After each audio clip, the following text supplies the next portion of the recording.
We can get it together. What's that? I don't know. Okay, he'll be back. I'm lip reading. He'll be back. He's got some towels to fold. It's good to see Moose. He's on it. Okay. Break up the energy, folks, or what, huh? I just wanted to say I realized who Moose's character is. Movie character. He's basically Gaylord Musa Fokker. Instead of Martha Fokker, I think was the middle name in that movie. Anyone know what that means? He's the Ben. Anybody, if anyone can write in, call in. Moose is the Ben Stiller of the Panelverse, if for lack of a better. Okay, I accept that. A Zoolander of the. That makes perfect sense.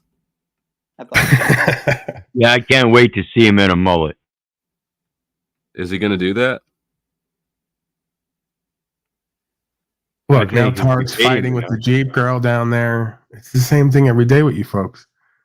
Literally, do you ever pull back from the loop and observe your loop and see it's the same fucking loop every day that leads nowhere? Do you ever want to break that, hop off? Just question what your goal is. Like I was asking Snaps, what are you even trying to do?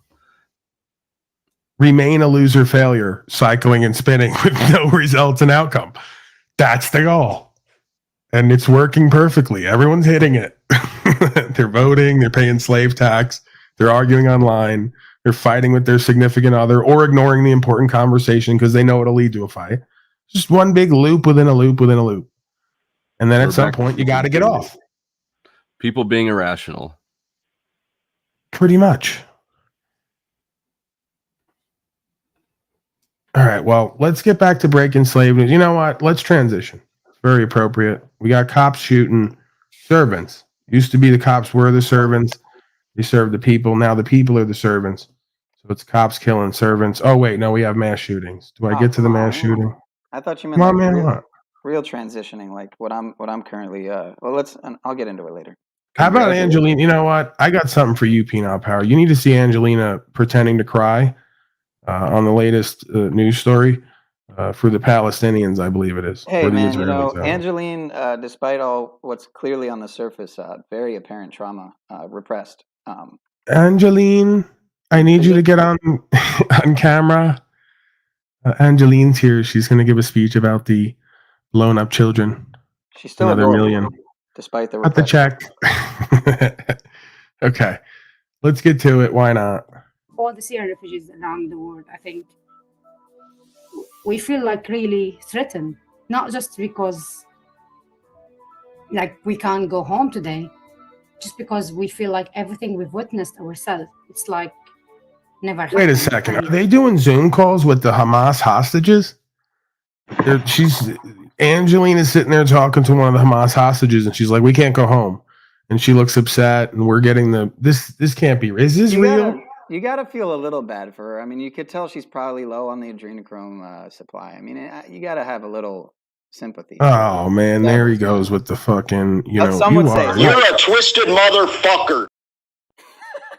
You are. You're a twisted motherfucker. Some would say, sorry, hashtag allegedly. Right away, it goes to drinking people's blood. This is why I can't have you around. Because if we ever get to like P. Diddy's super party event for Christmas, you're going to show up and immediately start dropping shit about adrenochrome. I go, bro, if you're going to do this, let us at least get to the secret room and see what's going on.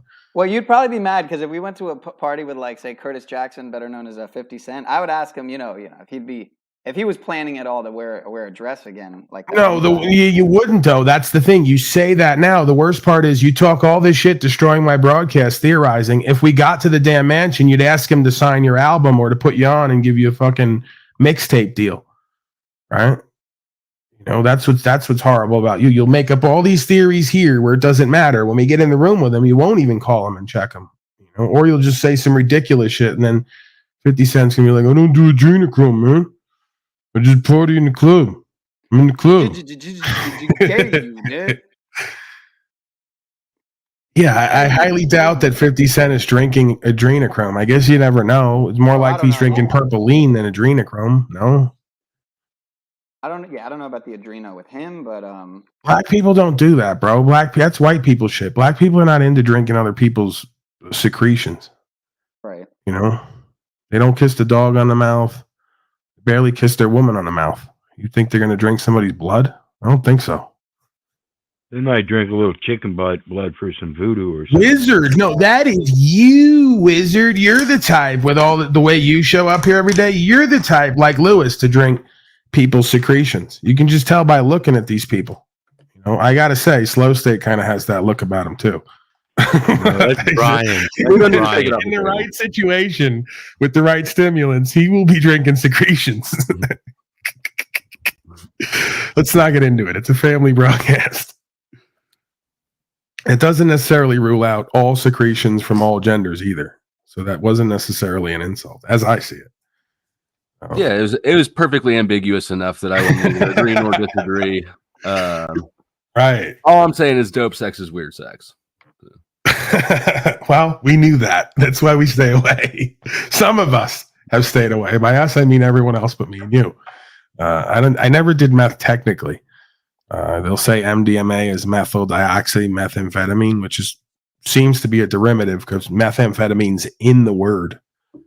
You've at least been around. You made a comment one time about Tommy that cracked me the fuck up about something. Something was popping off like his meth pipe.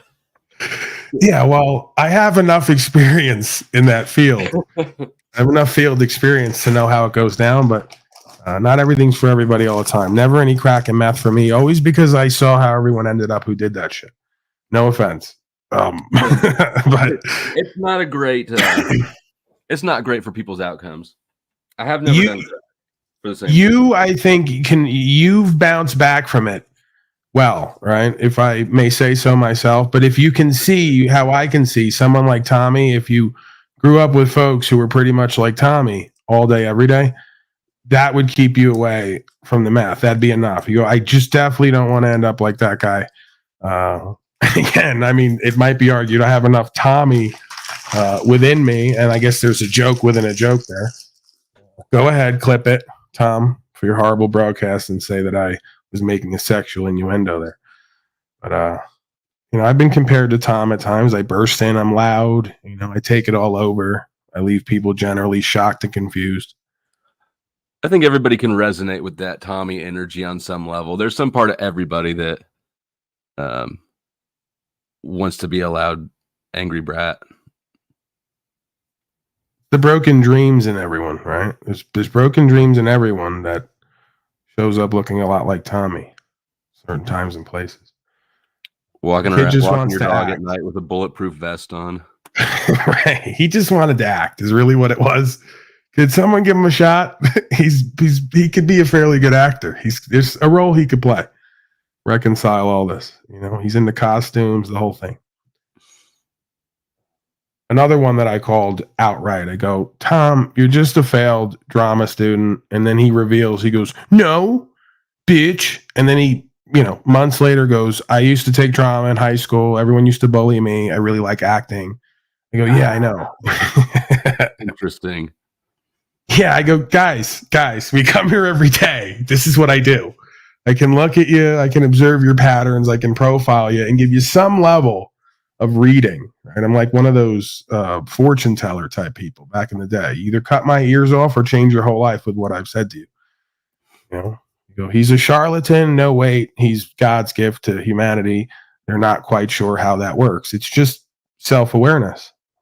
I can look into me, the failed drama student. I never did acting. I never did any of that officially. But we all act in our life, huh? There's a Talcottian segue. I agree with that. Yeah, so we're all part-time actors up until a certain point, till we step out into radical authenticity, if we ever step out.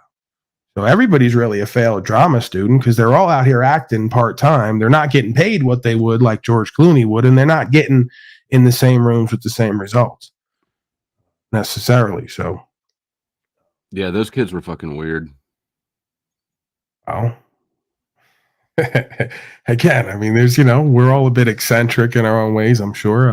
And then other folks kind of outcompete the rest in that field. The drama students had a monopoly on a certain brand of weird. Right. You know it when you see it and feel it or smell it, more importantly. They don't bathe much, these people. The debaters also had a monopoly on a type of nerd, but I wish I'd paid more attention to that because that's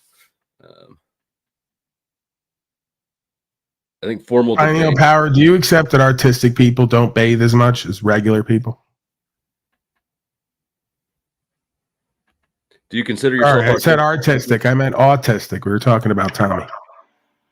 I would say in my experience, being that I am so incredibly artistic, much more than anyone I know, I would say the most artistic person I've ever come across is myself. Every time I look in the mirror, I'm just like, it's incredible. Are Not you to doing mention, a bit? You're doing a bit right now, aren't I you? wanted to get into this too. I've noticed everyone around me, everyone I've ever encountered in my life is an extreme narcissist. Everyone, literally everyone. Is it possible that you're an extreme victim? Wow, there's a fucking holy shit revelation, huh? Well, what I've see, told what you I for the was last thinking year and a was- half. You have an what- insane victimhood complex, so that everyone you meet tends to appear as if they're a narcissist because they're trying to help you and control you better than you seem to be able to control yourself in your life. So it can show up that way. Right. You know, if you lack empowerment and inspiration, then everyone who shows up is going to try to give you that or display that or tell you how to get that, and you're going to start going, why is everyone trying to control me and change me? They're so narcissistic because they're aware something's up. Kind of like I became that guy at some point who everywhere you go, they're like, there's a different look they're giving you. They're like, what's your deal? Like, where do you come from? Why are you, and the more they talk to you, they go, why are you here? Why are you not doing better in life? You know, and again, you could perceive that in different ways. They could be aware of a powerful energy within you and a potential and an intelligence that you're just not using. So I've had criminals and lowlives go, why are you here with us? You know, I've had folks on the job who were higher level people who said, why are you here with us? I didn't know how to interpret that, and they seem to take an interest in me and want to change me or redirect me. Now, I could interpret that as them being narcissistic or just saying, Paulie boy, you don't belong here with us. There's something else meant for you. Get to it, motherfucker. They didn't know how to tell me that. Maybe they weren't completely aware of what it was. Kind of the same thing I tell you day in and day out. You're much too articulate. I would be Right, surprised right. to encounter you in jail as a regular person there.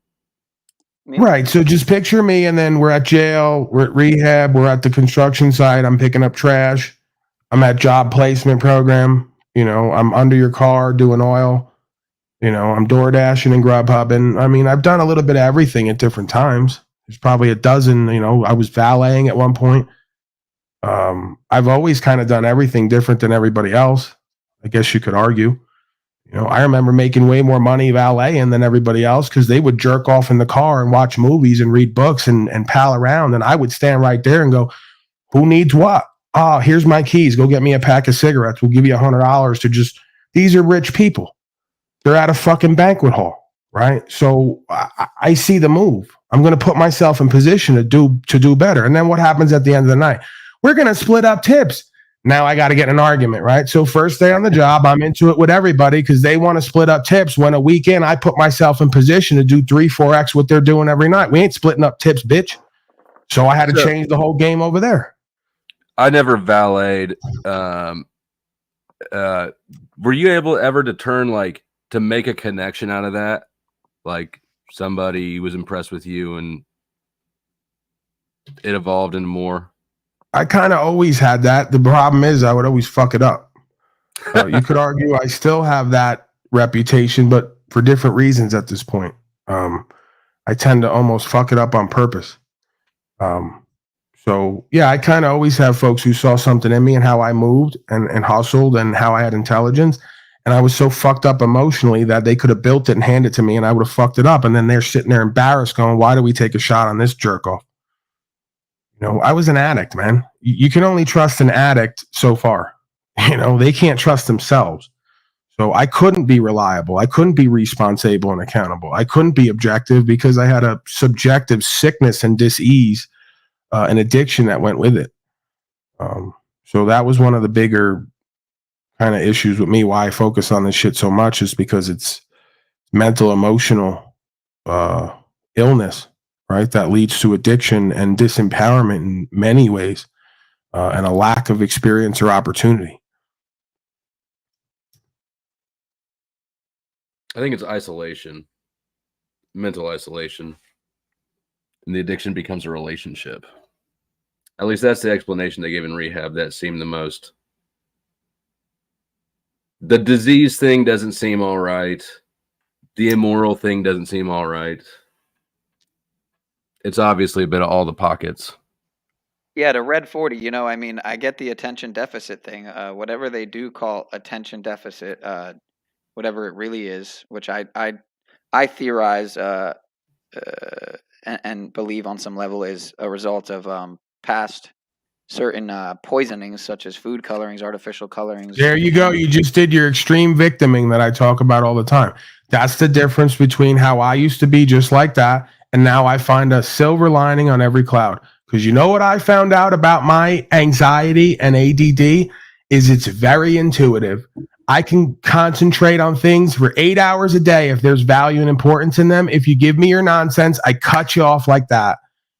And you could argue comes out of trauma in a household where you have to discern almost instantly where the value is, where the move has to be made, or where you're going to get whooped on or judged. So it could work great for you doing a broadcast because I can feel when you're getting boring. I can feel when you're bullshitting. I can feel a whole bunch of stuff because I can feel from the place of the audience, right? So again, if you choose to see them telling you you have ADD as a detriment attached to them poisoning you, you're like 3 levels deep in victimhood. If you just explore what ADD is and where it takes you, really explore it authentically. Like lean into it. See where the fuck it takes you. I bet you'd be surprised. Now, they'll call me from jail going, hey, I explored that ADD completely. Here I am. You know, that's not necessarily what I mean. You get what I'm saying? There has to be some level of fucking governance and discernment, but start to get more radically authentic with your time, energy, attention. Don't fucking waste it on nobody or anything. ADD will work for you great because you cut everyone and everything out of your life that doesn't have a fucking purpose, meaning, or value, and you put all your attention on what does. Hello? I'm you. You're looking into a mirror where I'm slightly less good looking than you. I know. I'm slightly overweight and less good looking, and I smell like smoke and all the things. But we're still a mirror. So they try to tell me you're anxious and depressed and you have ADD. I go, let's see. Anxious because I'm not doing and being who and what I know I need to be. Depressed because I'm not doing that. So the anxiety is supposed to get me up and out or do something and be something different. It would make sense if I'm depressed because I'm not following that inclination. And it would make sense that they tell me I have ADD because they can't keep my focus and attention on their bullshit for long enough to deceive me out of my own understanding and authentic experience. So it just never completely took with me. I believed it to a point, but I kept following the thread of there's something within me bigger than all this, right? And the only reason that happened is because I started to believe in that, right? Because at one point I didn't believe in myself. So they could tell me anything about me and I believe it part-time. And it starts to fester and creep into your identity. So now you're walking around, I got anxiety, depression, and ADD. You've never explored that authentically. You have no idea what the fuck that means. And you have no idea what components can come about like that can change that from the inside out. But the more you accept it, the more you're going to generate that reality for yourself. That's what I've learned. I think ADD is particularly toxic of a diagnosis. How absurd is it to say that kids who don't want to be bored out of their creativity 8 hours a day and the most curious time of their life, that they have a disease and they need meth? Or that because somebody has emotional trauma because their household is fucked and they can't pay attention to your bullshit at school because their inner space is locked up at what's going on at home. So you're going to tell them they're ADD. No, you got to solve the root issue and problem for their attention and alignment of beingness to come back into balance and centeredness. And they don't have that service, right? And that's what I'm here to provide in my own way, indirectly, is to be a place for folks to go who have these things, who've been cast out or diagnosed, to get the real of knowledge. That's what diagnosis means, of knowledge. You have to get the real knowledge of self and what's going on here in this realm and how their system seeks to keep you where you're at and declining. There's no doubt about it. They want to stick everybody with a fucking diagnosis that has no knowledge of self at the root of it, only a textbook knowledge of the effects of the behavior. We study the effects and make a diagnosis, right? But you ain't studied the cause and you ain't changed the cause on a mass level. You just treat the effects. Well, half the time they're not even treating effects. I know that they tried to give me antidepressants when I was not depressed. I told the doctor, I said, I'm not depressed. He's like, well, you're getting divorced. You got a lot of shit going on in your life. It'll just balance things out. I don't need to balance it out. I know that you get kickbacks for prescribing me these fucking things. He's promoting depression now. Yeah. He's like gaslighting me into thinking that I have depression. Bro, I'm not depressed. You're gonna like this. I said I'm entirely too arrogant to be depressed. Well, that's another diagnosis. You know what? Come to think of it, forget the depression thing. I got another thing for you. They tried to hit me with that later, but that didn't stick either. Yeah, and again, this is the irony of the whole thing. You'll come in and admit to your arrogance in a moment of candor, and then he'll prescribe you a second thing when he's the most arrogant in the room, presuming to prescribe society treatments for causes they don't understand and can't treat. So the most arrogant, presumptuous, egotistical person in the room, not even the person speaking and admitting to it. Person prescribing something for it. I had a really good counselor at rehab that said basically exactly the same thing. He said, psych diagnosis tells you more about the person doing the diagnosing than the person being diagnosed. Like, well, in a sense, it can. It depends on the set and setting and venue and the credibility of the being. If I go out in the middle of nowhere and they tell me, everyone in town, there's a guy out there, we don't know how he does it, but he's got a reading and a discernment. If you go out and see him, he's going to have a conversation with you. You're going to come out with something. We don't know what it is. He don't even know what it is. You know, when you get that reputation, that credibility, and you see results in that process and that fellowship, it's hard to deny it, right? And that's the difference. So you got to know who and what to trust and when. And yeah, a large part of it's going to be based on their reputation, their credibility, and what they can show you or tell you in the now. There should be any professional out there who, if you go to them, say, show me and tell me something in the now that's going to change my life or my day. They should be able to do that, right? Just with a minimal conversation with you. I do it regularly with folks. I'll be out and about. They'll say something. I'll throw something back, and they give me the look like the pug returns its head. And I already know I got them. And they're going to go home, and they're going to sit with that. And out of that, something's going to bloom and flower. If you can't read someone like that and do that process and talk to them where they're at and give them what they need, you got no business calling yourself a physician, a psychologist, or so any of that shit. Because you're kidding yourself for a status and an entitlement. And it doesn't get you nothing by the end of the day except unfulfilled and a pocket full of money you're mismanaging with a goofy bitch next to you. Usually is what I found. Most of those people go into that line of work to figure out what's wrong with themselves. All right. Well, Yeah, that's how it starts. But isn't the agenda, Paul, is to keep everybody like asleep? So this way they're dependent on something. This way they're always complying. Yeah, it's a useful dupe, man. Never underestimate, again, the quality of the individualized ego. If you think that I think these people are waking up every day going, we're going to keep these slaves dumbed down, and no, they're just self-interested. They're just have their own set of motivation and intention that they think is their own. That's the same as everyone else around them, coincidentally. So it's just a useful dupe in every position of power who's probably screened to be there for that ability to ignore the glaring truth in their face. That's what keeps the system running. You almost have to be screened as a being who can work the levers and fill your position without observing the glaring inconsistencies of the organization or the environment in which you occupy. You know, they don't want folks questioning established norms and you know, they don't really want peer reviewed like they claim. No, they do. They want peer reviewed. They want a bunch of left brain, arrogant, egotistical people arguing over the same perspective. What they don't want is someone outside that group to come in and shatter their illusion. Right? Just like we saw the last 3 years. Oh, it's peer reviewed. Right. A bunch of left brain, worldly infidels arguing from the same perspective. What happens when you go outside that peer group to someone with an expansive consciousness and awareness? It shatters your illusion. Barriers to entry. Well, this is why Aldous Huxley and others wrote Doors to Perception. This is where the power and the value's at, consciousness and awareness. You either got it or you don't. If you don't, you will be a willing dupe, whether you know it or not, in somebody else's life story, purpose and plan for you and the rest. That's clear. It's one thing we learn that brings awareness to us. We look around and go, holy shit, everybody's a spoke in a wheel. Who created the wheels, right? And who's the creator of the wheels, right? Right up the chain of title that causes someone to almost become spiritual and faithful and develop equity because you recognize the order behind the chaos, like we spoke about earlier. Shit's not by coincidence.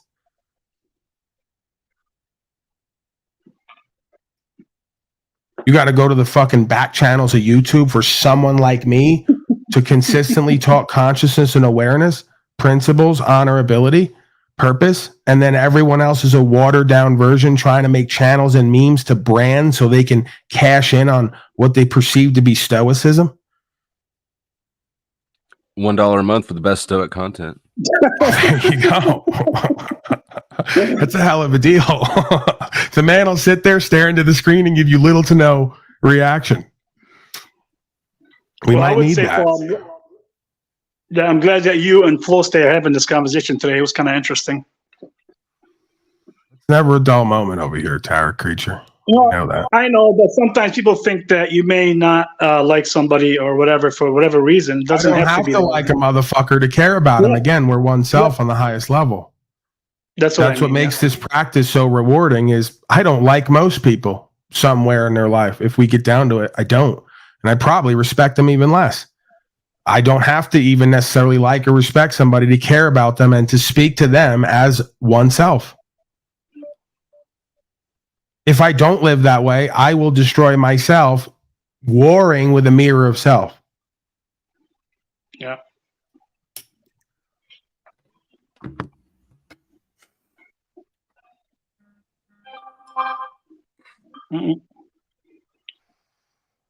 So Scott Tarek, 2B, he wants to know when he can make his next appearance. Go ahead. Well, the word, I mean, if you want to answer the question, it's up to you. If not, it's no big deal. But the word is, you deflected the question when Steven asked you, okay? So for me, just for me. Keep watching? Huh? Did you keep watching?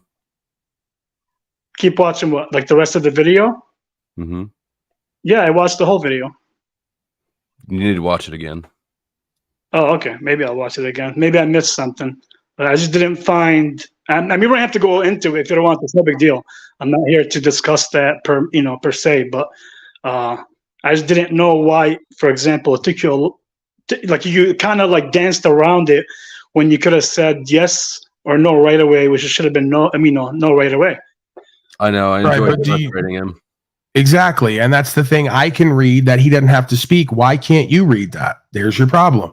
The fact that you can't look at flow state and rather quickly see how his mind works and what he gets joy out of, it eludes me. It's beyond me. Right. So he will literally do like I do in his own way and pimp and mac on you and get you to cycle and spin. He may agree with you. He may agree with you, but based on the way you come at it and how you react and respond, he may throw something out there to watch you dance.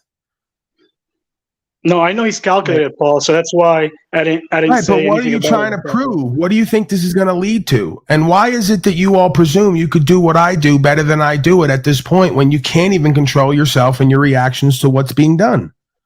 Yeah, no, I agree with that. I'm not saying I can do what you can do. And I'm not saying that from an egoic perspective. I'm saying you can't obviously center yourself, surrender to whatever's actually happening right now, whether you like it or not, and then either have the conversation and let it go or just not and go on with your life. It's a consistent theme with these folks here in these panels, and it's an addictive quality. I get it. So you have to get to the root of what are you addicted to? What are you feeding? What do you need out of these interactions? Right? Is it really that you care so much about flow state that you want to do X, Y, Z? You know, is it really you care about the women and children and you're trying to serve God? If it is that, then at some point, maybe you take a step back from this pursuit to please God by convicting others directly. Again, the best conviction is the indirect one, like I do here consistently. Get in the room with folks, compel them to share freely. They'll get their conviction, and it's not an egoic one. It's a conviction that's going to put something in their heart to do and be better, not to make them feel like they're bad and wrong. Because again, it's oneself. What has Slow State or any of these other people done that everyone else here hasn't done, and more? Yeah, So when that's you why really recognize the truth, there's really no more space for this back and forth push-pull condemnation game, especially when folks pretty much see, again, I was doing that with folks and we were playing that game, and then at some point everybody went off. And then you saw me recenter and refocus. I don't continually go over to these places, harangue these people, try to convict them directly. I stay away and I give them their distance and the boundaries. You know, so this is the other thing I say. Why are you at Slow State's area or Jack Talcott's or anyone else when you know seemingly what you're going to get? And then you're going to spiral and cycle and try to convict him and get him to change. And obviously it hasn't worked. What's working is what we've done here today. I've been attempting to try to facilitate, albeit, I'll admit, in a way that in the past was less than desirable for getting the result that I claim I want to achieve. Right. But again, there's some of that was for, I guess, broadcasting purposes. Some of it is for, I just love the game of chaos and controversy when it's organic and authentic, because I will push buttons and see what comes back. And it's easy. It's predictable. And then through that comes the experience, the conversation, and then the revelation, or not. They just spin and cycle. And then you got to know again when to break the loop. Greetings, Thomas. What's up, God of all media? How are you, sir? All right. Enjoying the show. Yeah, it's like with Cynthia the pig. She's still in the same mode she left me in, and I've gone through 3 different modes, kind of recentering and refocusing, not just with her, with everyone and myself. And she hasn't got off the loop yet. So we could do Cynthia the pig, and I can have the back and forth, but I'm good with myself and where I'm at and where I'm going again. Are you? Because I considered, no, that's not the case, right? There's more that you could have done with me for yourself to complete. Not for me, but with me.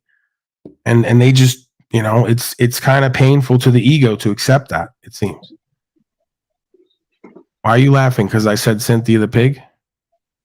Why is he laughing? Oh, Jerry Springer show. Right. Let me see the Jerry Springer. Yeah. Paul, I also like to give credit to like Flow State. Like sometimes I don't know. He may think I don't like him or something like that. It has nothing to do with like or dislike. He is calm when he's answered a lot of questions, even with interactions with Steven and somebody else. It doesn't matter who it is. So I have gave you a lot of my good points in terms of how you are and what you're good at.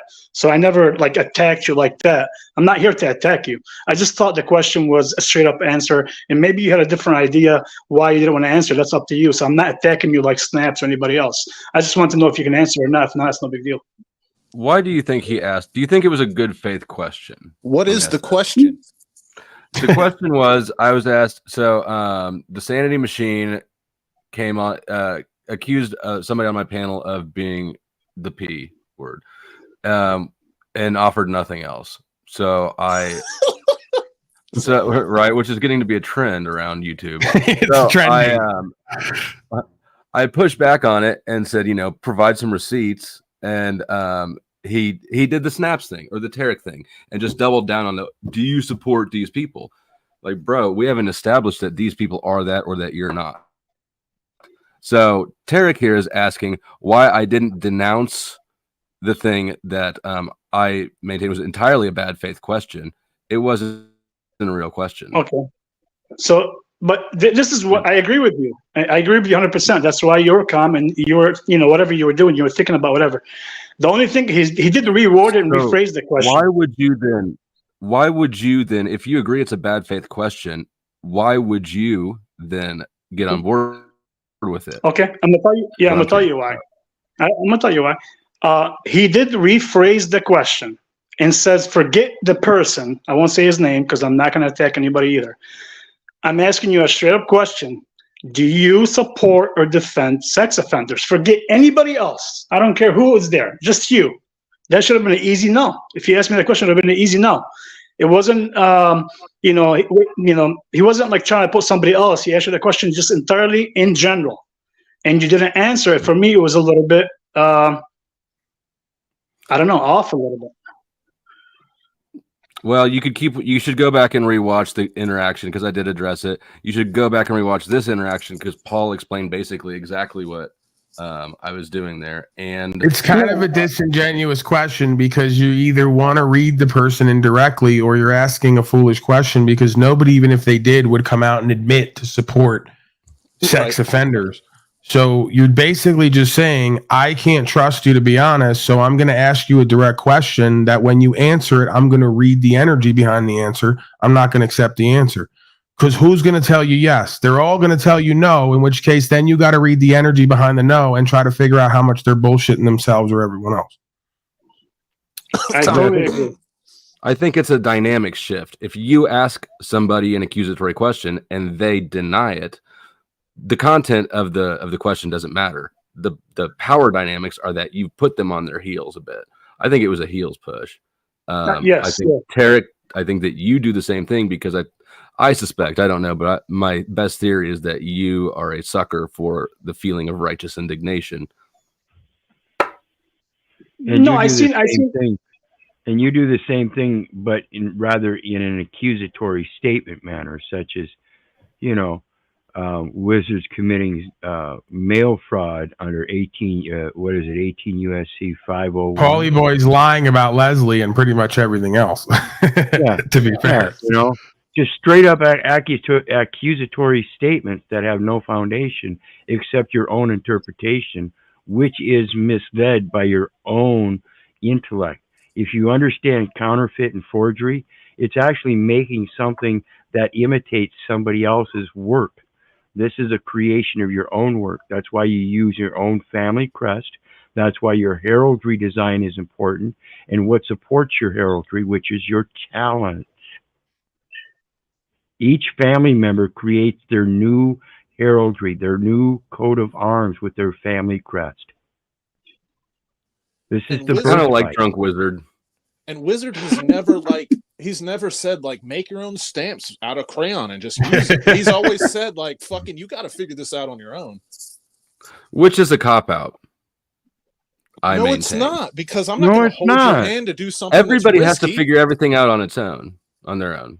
That's that's and all we can do is guide, just the same as the laws say. They are guiding principles. That's it. You can't enforce upon somebody else what they don't know or what they don't want to know. This is the obverse of my right to express myself as well as your right to know. If you don't want to know, you don't have to listen. You can go somewhere else. I do find it interesting just from a tactical standpoint that this is the issue that you would choose to dig in on. Even if you're fully convinced you're right. What is the stamp issue? Thing? I just brought I'm not saying I'm right. About it. Yeah, I'm not saying I'm right. I'm saying there are certain events in my life that I can confirm through the material fact evidence that I have in my possession that the courts can't deny because I've already sustained that record. Now, for you to believe in that, that's up to you. I tell you constantly, do not believe in me. Do your research so you know. That research leads to your first-hand experience. Otherwise, everything is second-hand hearsay. Right. Wizard seems to me like the type of person that wouldn't even talk on it if he didn't believe it. And he's not going to talk on it if it's not something you can't go and investigate yourself and come to the bottom of it the way he has. I have investigated it. That's how I came to the conclusion I came to. It would be very easy for him to put it to sleep. Right, we've covered this. We don't need to do it again. All he has to do is just film himself through the process. Right? Hey, dumbass. No, fucking 1% of the picture and think you can figure it out now. That's not how the world works. And that's not the way alcohol works on me, folks. I'm not the angry old man when I'm drinking. It's also not proof. It's not proof for or against. It's like saying me with the Valdez video is proof that you can travel freely without consequence. It's not, because I have 2 other videos showing the opposing perspective. So again, the being does it because they have the conviction and the firsthand knowledge for themselves on what's right and wrong for them faithfully as much as they can objectively ascertain. So I can't tell anybody else. But he's describing a procedure. Yeah, again, he's describing procedure, not spirituality. So you should be able to present the steps and then have people be able to replicate those. That procedure is based in spirituality because they move you from the spirit into a black and white 2-dimensional world. And that's part of the thing, right? Is that we don't accept that our belief in these things are equal, if not more power than what we do. Because your belief in money is what gives it value and power at this point. It's not actually the actual value of it or the procedure or the belief process. in money is what the whole code being referenced refers to. No, my point is, if you study my point is, you don't know the level of the quantum sort of change that happens when a being holds a conviction, applies it with a certain process, and gets different results maybe than others get.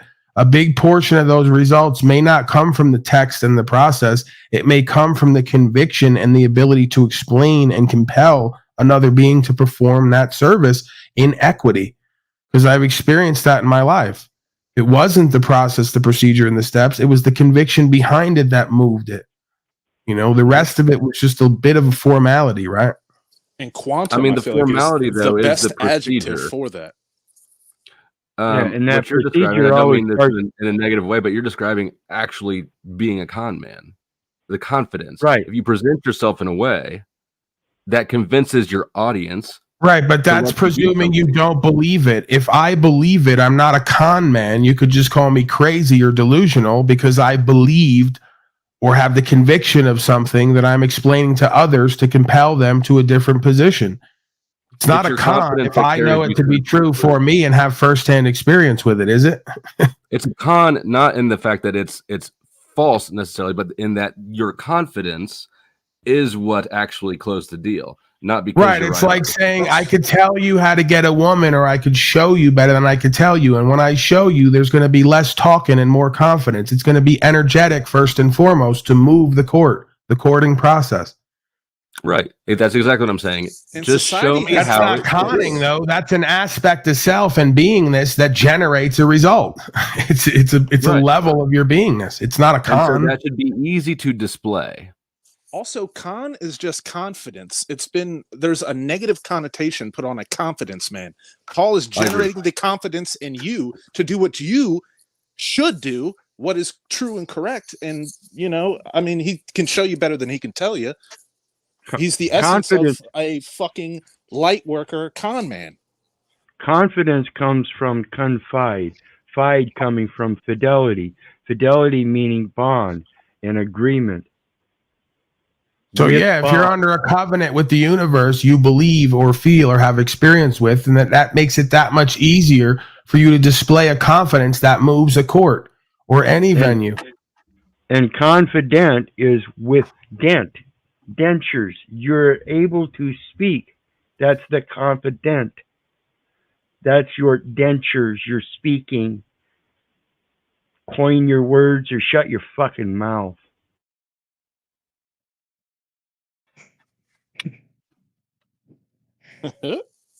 Coin your words. Isaac is here. Let's have a quick introduction because we're at the 3rd hour mark. I'm going to wrap it up. I'm starting to get my telltale twinges of head pain, which is, a notable effect of paneling and or just screen time. So that's why I've kind of cut down the time and other reasons. But greetings, Isaac. Have you been here before? Nah, I subscribed probably like a week ago. I saw like one of the old ones. Okay, what kind of drew you in? What was going on? What was the deal? Looking for a little bit when I first got in. Oh no, I think it was the pineal. That's the word on this panel. So somehow or another, penile power is the reason why you see. So I guess it takes all types, right? I'm always down on penile power. We didn't actually talk. Dream. I don't even sleep. Like the Egyptian Osiris symbol. We didn't really chat though, did we? I don't think we actually talked on panel together, did we? Me? I don't think so. I don't remember. Maybe. My memory's not the best. So you came across Paul's channel from Penile Power's channel? I don't know. It said hashtag. Let me see.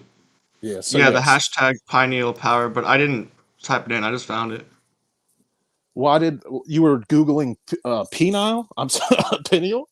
No, it's just it just popped up like and I was like, oh, the pineal gland. Oh, it was in your algorithm. Right. More It threw it- evidence that Sean is not shadow banned like he claims that I am. He's just in a victim mode once again, where he won't apply himself and stay consistent and bring good content. Keep in It's the mind hashtags, I when bet. you get into say unslaved in the search engine, you will I don't think you're first in the search engine if I'm not mistaken, but neither is pineal power with a space until a few days ago I noticed. I don't know if it's the same because I think what they do, what people don't realize is you can open a separate browser, a private browser, and search your shit like your mugshot, whatever it is, Right. I do and that all the think that time. you're getting the same search. All that right, please, any Sean. random person Nobody will get, but I'm cares. pretty Okay, sure what then they you're do is driving they the man link to your drink IP down there. address. Your IP Sean, address please. is linked Sean, to. please. All right. No one cares about your plight. Okay, It the has man's to do with here. the optics, dude. You know, Sean, this is why your panels are horrible because you spend the first hour explaining to folks who are drinking on air about your plight and how you're a victim, right? They may need something from or with you, and you care nothing about doing service. I noticed that. No. Right. Have you tried So- tagging penile power as well, both spellings? So is Make that sure why I have there's evidence here today from Mr. Isaac, who I want to call Dimitri, if that's okay, because of your Dimitri story there. You still haven't got down to what he's looking for here, and he's about to leave soon. I can feel it. He goes, I come on here. You guys did a whole thing where you talked amongst yourselves. It's kind of weird, and then I'm gonna go. He's like, I'm just gonna go back to drinking a 40 and masturbating in between and crying. That's what I'm Sounds doing. like Moose. Right. Yeah, that's a slow state process. It's a Dude, it's a the flow state is self-discovery Parties process. up. I love Okay. the flow state. Okay, Isaac, is there something that you kind of feel has brought you here, right? If anything, or is there something you like to speak about? Any kind of intention going on there? Curiosity, perspective, understanding, probably. All right, What so do wearing you it. have to offer me? Oh brother? my God! Offer what? Right. Who's this What an are you offering offering? today, sir? Okay, can I just have a back and forth with the man? I know he came here through your horrible channel, but notice he came from your channel to here and hasn't gone back. So that should be a clue. What do you think is lacking in your life right now? This is an interesting set of questions that I go over sometimes with folks. I'm just kind of in my life. yeah. I'd say I lost a lot of my dedication to athletics, and my blood dependency on alcohol kind of sucks. That's the worst. That's the only two things, really. Do you find they go hand in hand? On some level, I used to be able to do both, but I didn't. I used to moderate it. No, you recognize that is the trap of addiction, right? Is it starts Yeah. off great, ends off really bad. Yeah. I didn't understand how easy it would be to get addicted. Like I didn't know the chemical process of that. I never felt that before. I was like, oh shit, I can't even quit now. I'm gonna die. All right. So are you Yeah, so looking? You are can you definitely quit, brother. Yeah, it just you- felt like it was. Probably would have been fine, but Are you? are you looking to? I assume you're physically addicted, not just. physically, Right. yeah. Some days I don't even want to, but I'm like, oh, I literally have to. It's on the clock. Are you Just, looking to? Okay, that's 6. Yeah, I hear you, Paul. I'm trying to cut down, and some days I'm good, and then I don't know. I'll just go back kind of to drinking more, and I was like, dang, I should have just kept it at the lower amount I had. I'm Just go not back and- asking you what you should have done. I'm asking you what you wish to do now. Yes, yeah, same thing, kind of like wean off, hopefully.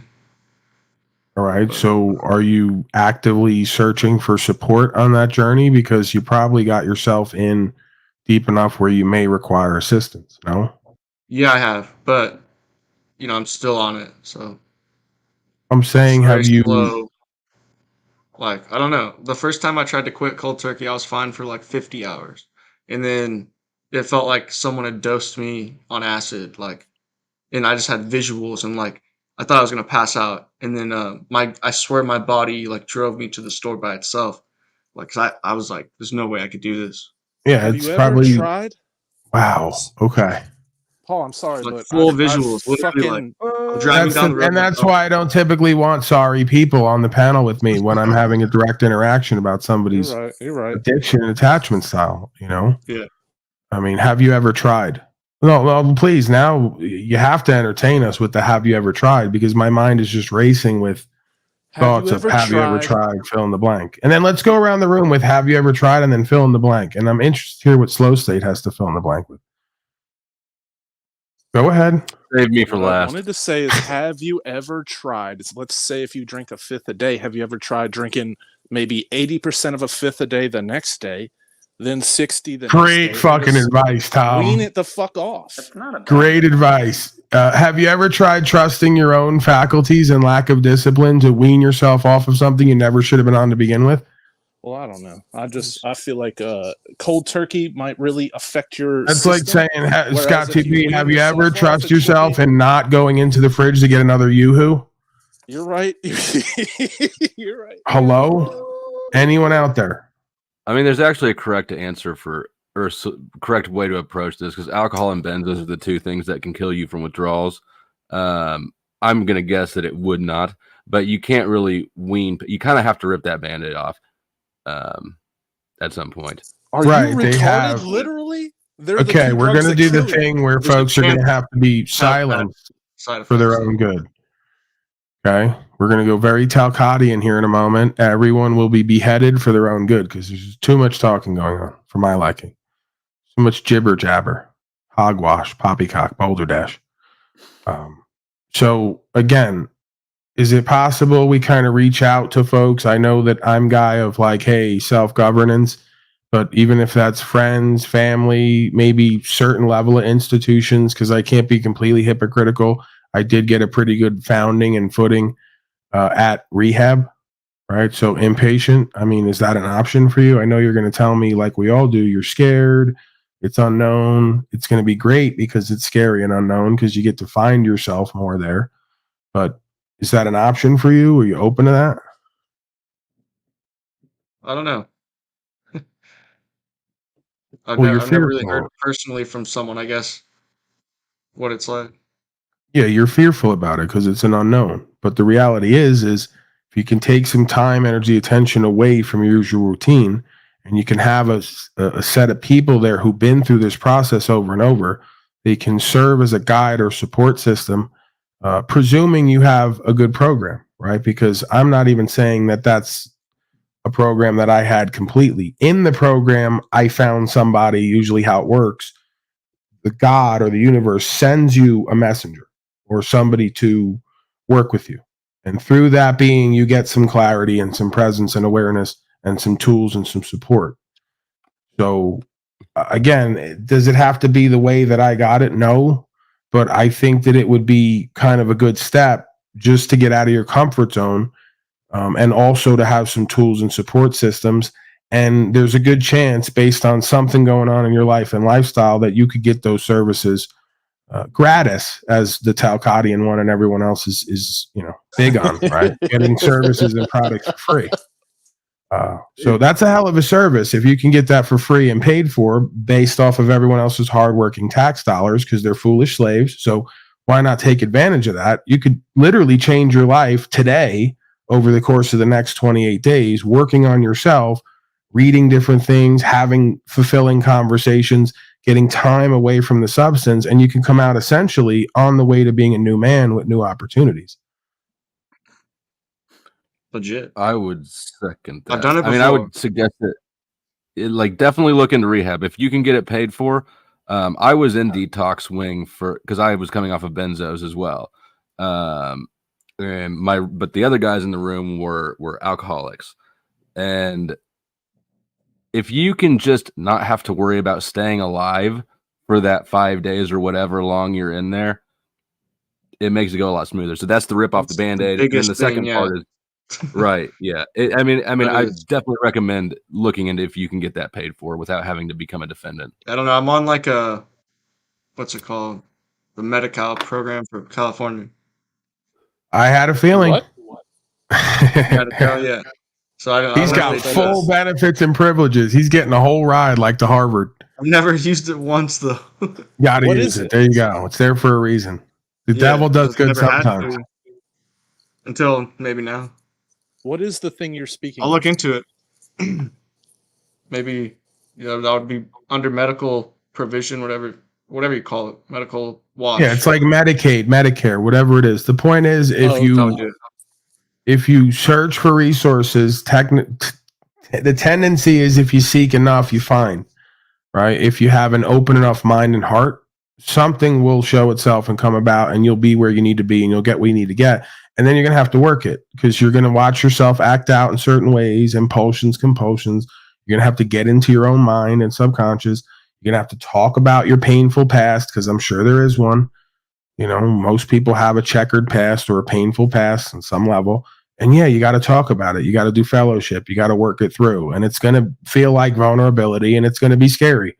But outside of that, you're going to come out more inspired, empowered, co-creative, and you're going to have way more options to choose from as far as an experience goes. And it's life-changing, right? It's not to say that the program's going to do that for you. You're going to do that for yourself with the support of a program. Does that make sense? And I'll, like someone like me, I'll be here. Like if you want to be at the program and get online and they'll let you, hey, I got a fellowship thing here, and you let them know what it is. You can come here every day and we can talk about it. Because many of us have firsthand experiences. That's love. It also takes confidence to even speak about this. So, props. And you get the confidence once you realize this is the shit that makes you or breaks you, right? If you allow it to work for you at some point, it makes you. Your story is what gives you character, right? It does not waver me at this point to go, I was shooting heroin and Molly and smoking dust and whatever else. That gives me an edge. Now people are listening, right? If I was to ever go work with a youth group, I got to relate to them. They got to go, this motherfucker's a badass, crazy motherfucker. And also he gets it, right? And he changed his life in some way, and it can work for us, because if it can work for him, it could definitely work for us. You got to make folks feel that. And that's the reality of it. We all think everybody's got it together more than us. They're better than us. We all got inferiority complex that leads us to addiction. At some point, the equalization point comes when you realize more about yourself and the world and other people. They don't have it all together. They're not necessarily doing better than you. They're just better at keeping up the front. Well, yeah, I would agree with that part already. I would already understand that part. Right. And then there's other folks who are part of an There's actual also process. Motivating people that want to get you there too. Yeah, like you can't poison the well. There's folks in life who they wake up every day, they like their life and who and what they are, they're moving in their purpose, they're getting results, and they would offer you a place on the team if you show up with that light in your eyes and you got a conviction in your heart and you want to do and be better. So, look for the same kind of stuff in a different way, I guess. Yeah, so I mean, that's the thing, man. Alcohol is so readily accessible and so normalized, yet it's one of the worst drugs when it comes to detox. So you got to take that. Thank you, sir. You got to take that into account, and you have to kind of be logical about it in that sense. Even if you had to do a 5 or 10 day process at some hospital where they offer a detox program, it's not going to be pretty, but it's going to be what you need, right? And that's what this whole journey is about. If that's what I have, bro, you won't remember it even. Like you'll wake up out of it 5 days later and be like, yeah. Okay. I went to a mental hospital for 14 days, and I was like stopping fights and like calming people down and shit. So funny. Right. So that the mental hospital is just a reflection of what you found. You see, we oftentimes got to go to the darkest places to find the brightest purpose. It was actually really good. Right. Like so just like I'm sitting here talking right now, you're the version of me 3 to 5, 8 years later updated, right? So it's not about being me or being like me. Well, it was about 8 years ago when I completely stopped pills, powder, everything else. I still use reefer, as you see. Yeah, that's a gift. I think it's decent. I mean, as far as I've heard and medical studies go, but got to watch out where you get it from. Yeah, so I mean, it's still a crutch. Other than that, everything, all these things are still crutches ultimately, but some are definitely better and worse than others. All right, I want a commitment from you today because I'm very egoic and narcissistic, and I have to hinge all of my value on changing you, as Flow State would know. I'm very Talcottian. I need a commitment from you today that you are going to, if not do it, strongly consider and leading to doing it because there's probably no other way out. You've tried it yourself and it doesn't work, and that's okay. Sometimes we need help or support. So I need a strong commitment from you that you're going to take this under advisement and you're going to strongly consider, if not, take your ass down there like ASAP, prontissimo, and go, listen, I need fucking help. All right. And I'm poor and broke and I got all these benefits I haven't used. So let's get to it. Make me a bed, lady. Fix me a sandwich, because I'm trying to detox and get my fucking life together. Somebody's going to care for you there, and the way you are and the way you show up. And if you're real and authentic, someone's going to take a liking to you and they're going to care for you there. They're going to be your mommy and daddy. Good idea. And they have whole departments to help get you the government cheese to pay them. So makes sense. Yeah, our financing guy. You talk to our financing guy. Some might say this. I almost went the other day. I was sick. I just had some like herbal tonics and I got better. Yeah, that's the thing though. You're playing the game of, and we all kind of do it, you're playing the game of I can continue to drink and take herbal tonics. It's like I'm going to poison myself and then heal myself. No, this was like something different. Like, well, the ironic thing about most weird tinctures shit. and herbal tonics, anyone who's taken them would know, is that they're usually alcohol based. They're mostly. I'm serious. So that's why he was taking them. 1900s cough syrup. Yeah. There's a little heating tray. All right, Wizard, please. See, this is why it wasn't like something you probably want to Wizard, could you fucking grow up and get a life? He's sitting there like some bum on the Bowery holding up his liquor when this guy's saying he's a drunk and wants to detox. Could you go fucking take a nap? Hold it against other people. It's you not go fuck that woman, Joyce. When's the last time you fucked that woman, Joyce, you've been with? 2 hours. Did you go fucking take a Viagra and go give it to her good and cut the bullshit? Right, I'm gonna finish this. This is why. There you go. See, I already was. You know what? You're out of here. I'm throwing you out. Wizard, goodbye. Goodbye. I don't think I've ever thrown him out. Maybe once before. Again, my mother's an alcoholic. Okay, so maybe it's my trauma, right? Maybe it makes sense. I'm done with you people glorifying people destroying themselves and each other. Definitely not. And then playing the victim and complaining, and then telling me you're poor and broke and your headset doesn't work. Like, let's get it together sometime this fucking decade, okay? So he's locked in, he's talking to us, and then this guy's showing liquor, and now he's back to drinking. And this is why you got to cut off people, places, and things in your life potentially, because they're going to be bad influences. See, I think there's a lot of value to gain, without a doubt, from the rooms of AA, NA, CA, whatever it might be, SA, and or SAA, whatever it would be. But what is CA and SA? Cocaine Anonymous, Narcotics Anonymous. Those are narcotics. That seems weird anyway. Yeah, I know. They're just yuppie. There's a Cocaine Anonymous. They're separate, You're degenerating the conversation, and this is a constant theme here. The one thing I disagree, though, with, because I was going to ask Isaac if he's tried them, and then I was going to kind of go a little bit in that conversation and question about that. But then ask if, or just put forth my feelings that, from my experience, one thing I've found is, they tell you not to associate with other people in recovery in your first year. They actually say really don't get in relationships in general in your first year of recovery, but especially people who are also in recovery. But what I've found, they say it works if you work it, so work it, you're worth it is the thing. But from my experience, I found it works if she twerks it, so twerk it, she's worth it. I don't know what the fuck you're saying, and you're embarrassing yourself and everyone else here. So I'm gonna ask you now to say, you know what? You're number 2 now. Goodbye. I'll see you later. You just sounded like Oprah. It works if you work it, so work it while you twerk it. I don't know what the fuck you're talking about. You're sitting at your mom's house. You haven't fucking gotten $1 in 6 months. You're on a laptop that barely runs. You're constantly smoking DMT with Eon, seeing ghosts, and can't leave the house.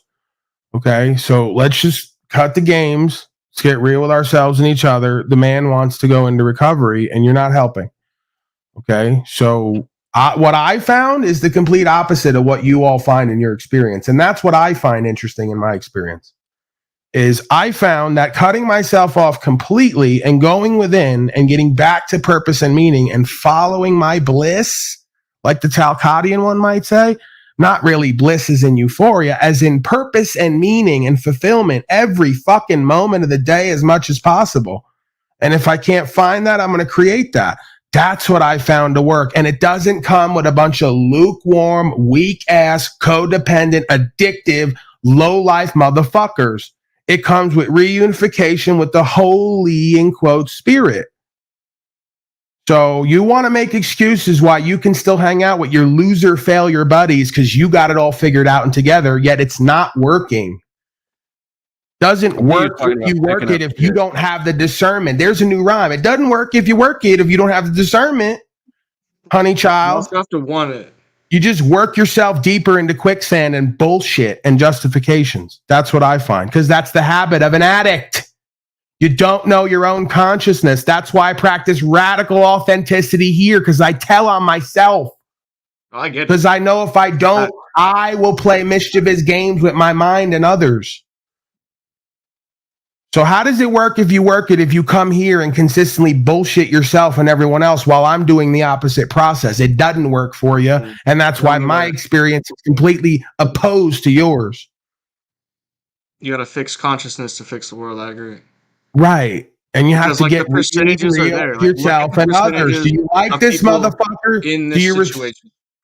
right. Like, Do you like them? Do you respect it? them? What's the reasons? If not, keep it moving. And, like, that's the only way to fix it. I'm showing you right now on panel how it works. I've been with Wizard a year and a half. I could have all the love in the world for him. I threw him the fuck out like hot garbage in 3 seconds. I'm giving you the simulation right here, right now. I could have all the love in the world for Sean. Threw him right the fuck out of here like hot garbage. I don't give a fuck. I will practice detachment and disconnect from all people, places, and things that will not allow me to move deeper into my purpose and meaning. And you can get fucked about telling me I'm egoic and narcissistic. I will self-actualize and realize, or I'll die trying while you condemn me. Nothing wrong with that. No, there's something right with that. That's something right with that. That's why we're here. See? It's not about me. Yeah. I mean, that's the real reason I, like, you drew me in with that conversation. It was an actual real thing. And I'm looking for advice. But, I mean, I wouldn't say they offended or anything, or just maybe wrong time and wrong place for the conversation. Yeah, we need to get the game back in its proper perspective. A healthy there's amount a of time for confidence based in an understanding and results is far from narcissism. It's selfless in a sense. Because it's only achieved for you to give it away for everybody else or to share with them in that experience. If not, you're the only successful, in quotes, motherfucker around. Who wants to live like that? Yeah, success is a weird-ass word for me. Right. It's weird for all of us. Why do you think I keep shouting it from the mountaintop? Part of what I'm doing is if I wasn't faking it till I was making it, I was manifesting it and reprogramming my own subconscious. Yeah. And I thought I've done that a lot, but I was just using a ton of psychedelics. Listen, part of changing your consciousness is changing your consciousness. Like, really. I don't fault you for And I have good moments, but it wasn't productive. Right. Because you got to take. So there was no balance. You got to take the experience that you have there and interpret it properly and bring it back to your everyday consciousness. Yes. And that's something that a lot of people who dive into this stuff don't do, but there could be some sort of value in a study or a certain observation or perspective that's different. Surrender to a process. When you take hallucinogens, the first thing you learn is surrender to a process. It's in you now, not on you. So it's going to have its way with you. You better learn surrender and faith. Yeah, then you look The like same way you need to take a trip down to the fucking, what do you call it? You need to surrender in faith that go ahead, I'll throw myself onto it because I know on the other side of it, I'm going to come out better for it. So they want to tell me, oh, look at the colors. Look at this. No, motherfucker. What did you learn about you? That's the only reason I ever took it, though. It was, I mean, like a few times, sure, I probably got a little excited, but took some for that reason. But like 99% of the time, or 94 probably, 96. The only thing that acid and all the rest of that shit teaches you above all else is when to let go. Yeah, I never did much of that. Only like a few times. I was more like the natural plant teacher, entheogens, and like I looked up the word entheogen. It's like a conscious altering substance, usually from a plant chemical, like for divine or religious purposes. Right. And the only experience that's consistent in a religious experience is letting go and faith. Yeah. Not about the shapes and the colors and the demons and all the rest of it. You got off the track. It was very simple. Very simple, yet very complicated and challenging, apparently. Super nice to him. I'll be like trying to reason with him, like I'm mediating to them with God inside of me. Like weird. I'd be like hella nice. They'd be coming at me like this most strong, scary, weirdest attacks. I'd be like come back with like hot coals, like it's so weird. I don't know how to describe it. So when you gonna go to rehab? Yeah, after this beer, I guess, huh? Every time. Why not? Finish the beer, go down there, tell them I just drank whatever. Be honest with them. I'm drinking until at least after Christmas at this point. If you make it. Hey, that's reasonable. Yeah, I mean, I'm healthy. I feel healthy. It could be. You're kidding yourself. You're kidding yourself. When you have this demonic substance and energy in your life, you will call in shit and you'll be sitting there telling me, everything was great until I stepped out of my house and a car ran up on the sidewalk and hit me. It was the craziest thing. I think that if you think that you'll be more motivated and willing or able to do it after Christmas, then you're right. There's literally no way because my family's all going to be here. We're all meeting for Christmas. That's the point. Is that's that you're not getting it. You're not getting it, and I'm going to throw you out of here soon because the best thing you could do for yourself and your family is commit to a process and procedure that's going to make you and them better. And I think he left on his own.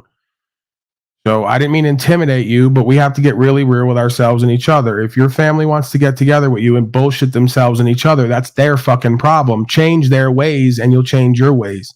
That's part of the problem is you come up under people who've never completed, who've never resolved, who've never reconciled, who've never been treated properly because they think they're okay, right?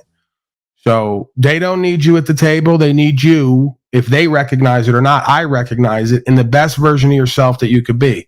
And that means without the alcohol, because you already said that. It's not what I think. It's what you verify that I speak back to you. So finish the beer, get down there, do the next week. The best thing you could do right now, you won't accept it, is do this Christmas in treatment because it will give you an experience and a memory that you can always keep close to you and look back to keep you focused and directed. So you want to avoid that. And I tell you, you got to get comfortable with the uncomfortable. That's how I know you're not a gambler and where you need to be. See, I gamble at this point and always have. Oh, it's Christmas. We're going to be in jail for this. Let's go. We're going out in the snow. And guess what? We wind up there. And I'm not sore about it. So I love the game. I love gambling when I was doing wrong or doing right. You guys don't like the action enough. Right? That's the problem. You really don't like the action. If you did, you'd go, fuck it. They can get fucked because these people have helped me in a way become what I am. Thank you for that. Appreciate you. I'm going to go off and take different opportunity and walk a different path. And that's when you find the inspiration and empowerment. That's when you get the movie story you need. And that's when you start to rewrite your story with that movie introduction, right? Or the recognition that you've already been living a movie in a sense, a simulation. But now you want to ride the line and be lukewarm and fence ride, and that's why the universe keeps spitting you out. So if you can feel what I feel, what I'm communicating, which you may not be able to because the alcohol has a numbing effect, right? Watch this back tomorrow or when you're off of it and connect with the energy that I'm putting out there and challenge yourself to do something different you haven't done and get the result that you need. It will happen. I have faith in it. And I'd say props. He even came up here and he is doing stuff. So props to that. I was hoping that he'd give you a commitment. Maybe he'll come back on and get that still. Yeah, I mean, it's always in process, right? We're already committed to taking on a body and having this experience. You can't run from yourself. So he'll be back at some point. If not back with me, back where he needs to be. If not there, back in jail or back to reincarnating.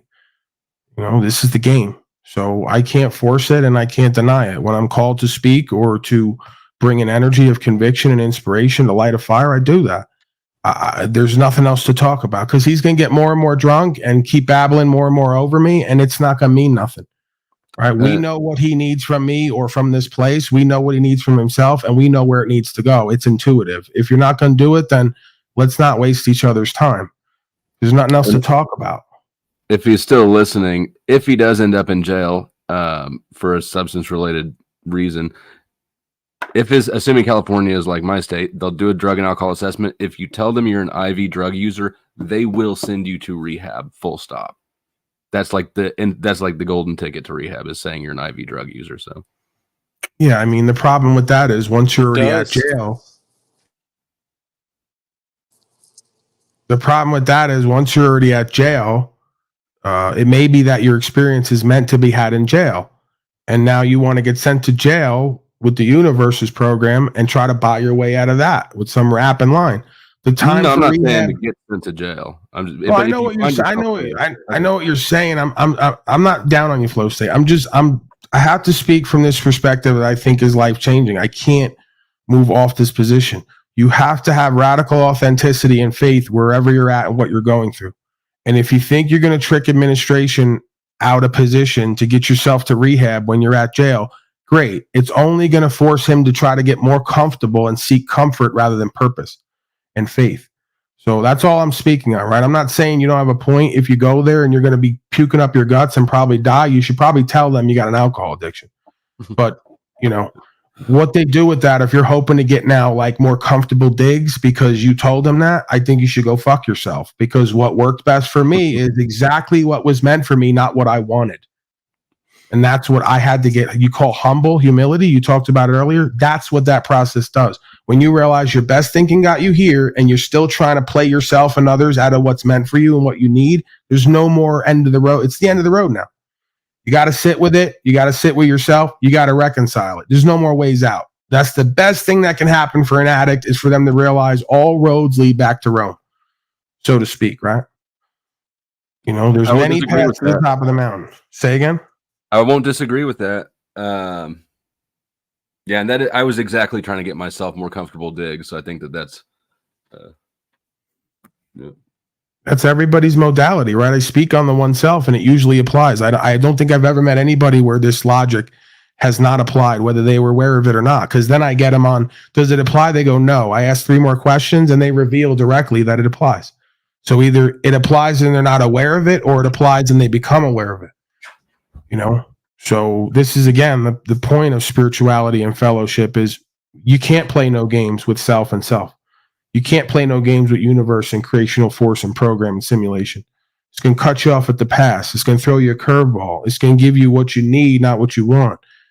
It's trying to force a real change, not some manufactured white-knuckled bullshit presentment. So it could be a great process.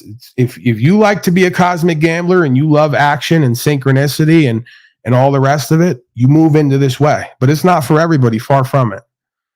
That's the thing. See, when me and Flow State go at it in the beginning, I go, it's fascinating how this works, because he's one of the folks who I would think would be fit for this. Because I can tell he's a gambler. He loves the action. He loves to play. He likes the chaos and the controversy, and he wants to know. Right? He's sadistic and masochistic. And again, correct me where I'm wrong with any of this, but I just see one for one, self is self. It's exactly how I am. And that's exactly what you need to walk this path of spiritual faith and to link up with the universe, because it gets crazy at times. It gets challenging and testing. And then you get the crazy validations and verifications and you go, holy shit, I'm in it. It's in me and I'm in it. All right, give me the final word, man, because I'll talk forever. You know me, I'm very verbose. We're past the time limit anyway. And we'll be back, as always, tomorrow. So I guess on that last comment, I would sort of agree and sort of just, that I don't agree that we're all one.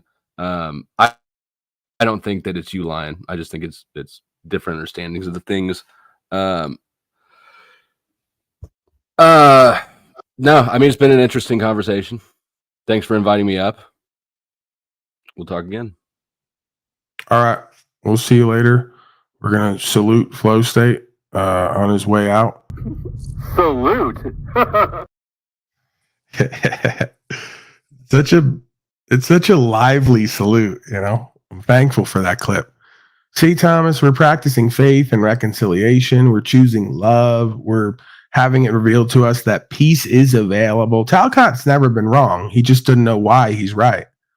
He doesn't know how to apply it completely to get the results. So it's fascinating to watch and experience. But go ahead, Tom's ass. Give us a final word, if you will. I know you're smoking that yellow liquid as always, and it does something to your timing and your perspective. No yellow liquid, but no, I've been looking for something, just any old thing in Flow State, and I think I found it today in his care for this other man that showed up. So thank you, Flow State, for caring about him. It's the only way I could find a way to care about you. Well, Flow State, much like you, is constantly loving and or attracted to other men. He just can't reconcile that. It's another area of himself he needs to look at for reconciliation. I suspect. But your thoughts on that, Thomas? Your love for men in general? Consistent love for men? Overwhelming. I could get into it, but it'd be a tough subject. Really Family hard. show, right? Yeah. All right. Is that it? Are you good on your final word? I don't want to be rude. No, I'm out. Thank you, Paul. All right, Tom. We love you. We even love Slow State. We love everybody, right? You have to practice unconditional love. And of course, there's a conditional level of trust and respect, depending upon the worthiness, right? Respect, able, trustworthy. So we have to exemplify that and live into that in order to receive that, right? What must be taken must be given. What must be given must be taken. One who wishes to receive equity must come first with equity. This is a maxim of law. You could argue it's God's law, which has been codified. All right, folks, I'm out of here. Resounding success, as always. The God of all media lives. Unslavia lives. Thank you to the various contributors and supporters on panel, off screen. You are a blessing in this realm. It takes everybody and all things to make it work, right? Even when it doesn't work, it takes all the moving parts to be what it is. So we are thankful and grateful for that. We reconcile that. We accept life on life's terms, and we rise to the occasion and bring a response. I'm out of here. We stand with Israel, Ukraine, whoever else we're told to, because, hey, in this realm, most folks, by we, I mean you, whoever you are, not everyone, but some of you, stand with Israel, Ukraine, whatever the current thing is and whatever you're told to, because that's what life's all about in your culture, your society, not mine. Right? But until next time, Mazel Tov. I'm out of here. Peace and blessings, brothers and sisters. Much love.